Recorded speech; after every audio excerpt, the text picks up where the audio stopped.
I decided to attend prayer school because I realized that I really didn't know how to pray, even though I had been a Christian for most of my life.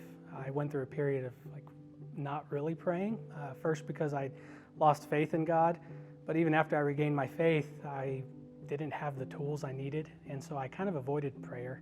I always treated prayer like it's kind of like my little genie in a bottle. I was just ask for things, my wishes, and so prayer school helped me kind of learn how to pray in a way that allowed me to kind of engage God in deep conversation.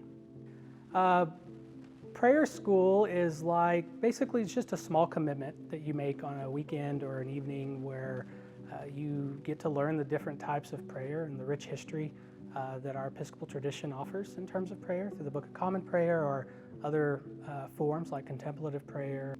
Father Tim does a good job of teaching you all those different examples of prayer. And so what I learned from prayer school is that sometimes prayer is just as simple as sitting in quiet silence, and listening to God speak to you and the voice. Also prayer could be something as simple as, walking in nature or just taking time to thank, God and be thankful for all the blessings that you receive or the sacramental moments you experience in your day. Prayer school changed my prayer life because, like I've mentioned, I went through several years without prayer. And now, after attending prayer school, I generally pray morning prayer on most mornings. Or even if I don't get to it or I go through a little dry spell of not praying, I'll offer a Jesus prayer or just, sit in thanksgiving for the sacramental moments that I experienced the day before. And so after prayer school, I just really learned to use those tools that I was taught to engage with conversation with God on a more regular basis.